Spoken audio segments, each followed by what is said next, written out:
I'm Ashok, and I am an eminently privileged man. I was not only born in a liberal democracy, India, but I'm currently living in one, the USA. I'd like to keep it that way. People ask me why I'm always picking on liberals. Why do I blame progressives and the left all the time? For heaven's sake, why don't I attack the bad guys? The conservatives, the Christian fundamentalists, the Hindu nationalists, or fascists. After all, right-wing extremists are the greatest threat to Western democracies, right? Well, not quite. In this video essay, I will explain why. If we wish to protect democracy, we should not be agonizing about what the conservatives are doing. We should instead be very worried about what we, the liberals, the left, and the progressives are doing to democracy. I'm just going to call this bunch change makers as opposed to conservatives who are kind of change averse. But please, let's agonize about change makers only if we really desperately need to protect our democracy. If not, let's pack our water bottles and protein bars and head out to the nearest protest march or gym or something. But before we start introspecting about our special class of people, change makers, in this essay, I'd like to get a handle on our natural opponents. Mind, I don't call them enemies. They are philosophically and politically our opponents in a democratic system. Many think of our opponents, conservatives, as the stuck in the mud anti progress gang, but I prefer to call them just conservatives. Generally speaking, we liberals tend to be perplexed by them. I mean, how stupid must people be to keep voting for someone like Trump? Not once, not twice, but possibly even 3 times. I mean, we elected Ronald Reagan only 2 times. So, what's with the Trump voters? Are they just dumb? Or are they, as many of us suspect, racist, sexist, misogynist, transphobes, Islamophobes, and authoritarians? Today, I will attempt to demystify this strange creature, one that incidentally has a much longer history than we do. Conservatives roamed our planet eons ago, pre-modernity and way, way before the Enlightenment. I hope to persuade you that it is in our interest to understand them, if only to protect ourselves and our progressive, enlightened way of life. After all, we don't want to go the way of Afghanistan or Russia, do we? My simple premise is that it is only liberals, not the conservatives, that can save liberal democracies. And I have 10 reasons why this is so. I call them the 10 truths, not because they are divinely gleaned or carved in stone, but because they can be confirmed by the study of history, human systems, and the laws of nature, including those of physics, chemistry, and biology.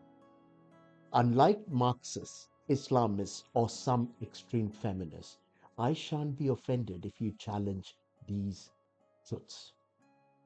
Please tell me why these are wrong. Please use logic, reason, and evidence. But just for the record, you're not liking them per se doesn't disprove them. Truths, generally speaking, don't really care whether they are liked. So here are my 10 truths. Truth number 1: conservatives don't need a democracy. In fact, they are far better off without one. Remember, in general, conservatives tend to stick with their own tribes. They have strength in numbers. They also like things the old fashioned way, and all this together makes them dominate their societies. A liberal democracy is based on creating checks and balances that prevent the strong and the dominant from exercising their natural advantages. These natural advantages can be economic, political, material, or cultural. If The conservatives' natural advantages are not constrained. Minorities don't have a shot in hell. Conservatives have to be constrained willingly. They cannot be coerced or forced to accept a system where they are constrained. This means that they need good reasons and powerful incentives to accept and live within a system that handicaps them in almost every sphere of life. Second truth, conservatives are uncomplicated, simple people. They love the world that they were born into. They trust the systems and practices that worked for their parents and grandparents, and they would prefer to keep things the same. Conservatives tend to like old fashioned things, rituals, traditions, and hierarchies. This also makes them very skeptical about progress, which implies unwelcome change. So, no, they are not fans of brilliant new ideas, radical reforms, or transformations. They are deathly terrified of revolutions. Yes, they support the status quo. And we're right, they are the status quo. Don't get me wrong, many of them do like living in a democracy, but they don't require one to thrive. So, demanding that conservatives do their bit to save our liberal democracies is barking up the wrong tree. If we really cared about free and open societies, we change makers would try to protect it ourselves. But you ask, isn't that unfair? Why should we do all the heavy lifting? My students know that I'm allergic to cliches. However, I also believe that truth should always prevail over aesthetic revulsion, even mine. This is why my second truth is a very tired cliche. Nothing about life is fair. Most folks generally figure this out during adolescence, but many don't. In a future essay, I will give you the lowdown about fairness and justice. But for today, let's just focus on why it is stupid to expect conservatives to do the heavy lifting to save liberal democracy. The third truth, only those who have a substantial stake in a democracy will be willing to sacrifice for it. Democracies require compromises and sacrifices from all their citizens. The more you benefit from a system, the greater the compromises and sacrifices you should be willing to make for it. Because conservatives would thrive in a majoritarian or even illiberal state, it is not logical to expect them to invest as much to protect our liberal democracy. This system is critical to our survival and well being. Just as you can't expect the fox to guard the henhouse with any degree of integrity, you cannot expect those who have less of a stake in a democracy to make the sacrifices that are necessary to protect it. Fourth truth, conservatives are not crazy. Unlike what changemakers imagine, conservatives are also not fundamentalists, right wingers, or extremists. In any case, calling them names won't get them on our side or make them more receptive to the system that works for you. Also, if it makes no sense to call the wolf or tiger evil for merely doing what they naturally do, why would conservatives be evil for wishing to protect their land, ways of living, and privileges?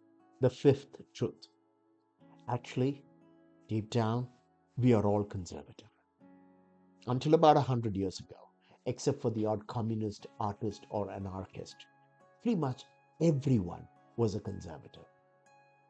The odds are that all our ancestors, going back hundreds, even thousands of years, were conservative. They quite naturally adopted their parents' values, practices, and ways of living. If they hadn't, you and I may not even have been born. In fact, you and I may be far more conservative than we might wish to believe. We hold on to ideas that we like and resist changing our passionately held ideas or behaviors, especially if they work for us. Sixth truth, you don't have to be rich to be a conservative. Those who have been paying attention to the rise of the right wing everywhere. US, Germany, France, Netherlands, India. They know this. They know that the working classes, as well as the poor, are far more likely to have old fashioned values and will aggressively resist social and cultural change. The fact that they are willing to strike for higher wages and better working conditions doesn't make them cultural or political progressives. Seventh truth: conservative values are not all terrible. Conservatives tend to value modesty, self reliance, frugality, honesty, charity, and self denial. They also value stuff that used to be important throughout history in every society. Values such as duty, honor, bravery, chivalry, and patriotism. These are values that, if we even mention in liberal or progressive settings, could lose us friends. Conservatives also tend to respect tradition, elders, and fidelity in marriage, stuff that's gone out of fashion decades ago. And at least in the West, they stand for individual autonomy, free markets, fiscal responsibility, small government, and establishing peace through strength. These tend to upset those of us who want to dismantle oppressive structures. For the record, core liberal values should include open mindedness, rationality, and tolerance of difference. This makes it more than a little peculiar, and in fact ironic, that we change makers are so intolerant of conservatives. The eighth truth: only the overwhelmingly powerful are able to establish democracies. This is potentially the most upsetting of my truths. Only the strong can create a democracy, not the weak or the minorities. It takes enormous resources and power to A, establish order, and then B, give people the freedom and right to disrupt that order through free speech, free assembly, and action. Without order and stability, you can't have a society, leave alone an open and free nation. There is a reason that the strong, the majority, and the dominant tend to be conservative. It's because they have something to protect. And what is it that they're trying to protect? They are trying to protect their investment in the society or the state. They already have a huge stake having invested in creating order. And when that system, that liberal democratic system, becomes clumsy, inefficient, corrupt, and polarizing, conservatives start losing trust in it and they withdraw their consent. So here's the ninth truth: conservatives are the most vital stakeholders in a democracy. Not liberals, not the left, not the progressives or minorities. Changemakers may be idealistic visionaries who wish to create an egalitarian, humane, and just society. Power to them. But unless the majority and the dominant, who are more likely to be conservative, agree to go along with it, you don't get a democracy. Democracy requires conservatives to make enormous sacrifices. Remember, they have the power to establish an authoritarian system, but they willingly acquiesce to share power with minorities and the weak by establishing a liberal democracy. Just to be clear, there is nothing natural about the strong acquiescing to share power with the weak. Can you imagine the lion sharing power with the lamb? Stalin sharing power with Siberian farmers? Or the Qatari or Saudi sheikhs sharing power with migrant laborers? It never happens except in a liberal democracy, one that would have to be established by conservatives, strong, powerful conservatives who also desire a democracy. Now, it doesn't have to be the case that it will always be conservatives who establish a liberal democracy. Let's just assume, hypothetically, that a wealthy, left leaning, progressive, liberal population wants to establish a democracy. They can. But what do you think will happen when all those rights and freedoms given to every stakeholder, including conservatives, start to bubble up? And it costs more and more in terms of resources and energies and patience in order to maintain that system, to maintain order and harmony. Because you can't run a state or a society where everyone is squabbling all the time. When things start going belly up, just don't expect our founding fathers and mothers who are progressive and liberal to be accepting of the disorder, conflict, and chaos. And don't be surprised if, as a reaction, they start becoming conservative.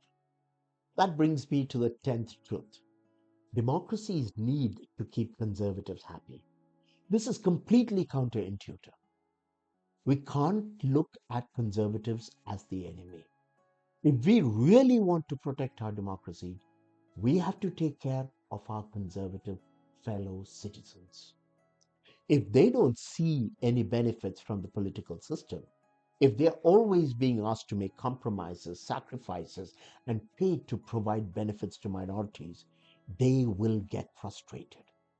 When they get frustrated, they will lose interest in sustaining our liberal democracy. Sorry, liberals, minorities, and progressives. Even if you think conservatives are fuddy duddies, unhip, and square, even if you think they're dinosaurs, remember they can trample everything under them. If you pick a fight with the dinosaur, your democracy will be crushed. So, to sum up, democracies are extremely fragile systems that require the strong and the dominant to continuously make concessions to everyone else in return for a relatively open and free society. Meanwhile, minorities and the weak will quite understandably keep making demands for ever more concessions, exceptions, and benefits. It is then natural and inevitable that the dominant conservatives will get fed up with a system where they are constantly required to keep giving. And after all that, they get called names. Once the system loses the trust and support of conservatives, conservatives will naturally try to take back the country, one that they believe used to be theirs. It is not the conservatives, the right wing, or the MAGA that requires a democracy. It is the rest of us. The strong and the dominant can survive in the jungle through the brutal exercise of power. The weak, the minorities, we desperately need a liberal democracy with its safeguards and protections. Ergo, if we wish to protect our liberal democracies, instead of mocking them or calling them names, we need to pay heed to the frustrations of conservatives. And we need to ensure that they have enough incentives to hold on to a system that forces them to hold back from exercising their natural strengths. Think about it. Imagine going through life handicapped because you're too strong, too rich, too powerful. We liberals and socialists, we might believe that it is necessary to handicap. I can totally get that. The problem is, it's not an easy system to sustain because at some point, those who are handicapped will figure they don't need to play the game. They can change the rules or take away the ball and the bat and even the field. The fact is, as with the conservatives in Europe, the Hindutva in India, the American MAGA too have given up hope that the system will work for them. This is why they want to destroy it and replace it with a more authoritarian system. While unfortunate and terrible for people like me, the collapse of liberal democracy and its replacement with an authoritarian system is not necessarily evil. It is only the natural reversal of an idealistic and artificial political construct. It is only the natural reversal to the mean. We will not understand it or be able to mitigate its worst excesses if we paint it in immoral terms. What we call the right wing revolt is merely the strong telling the weak and the rest of us that they've had enough. They've tried to acquiesce to a power sharing democratic system and tolerated extraordinary changes to their nation, culture, and families. This has been going on for the past 60 to 70 years. However, now they're telling us in no uncertain terms that the system isn't working for them anymore. And now they want their country back. What we call authoritarianism is merely the jungle taking over our nice little suburbs, and the strong calling the shots again.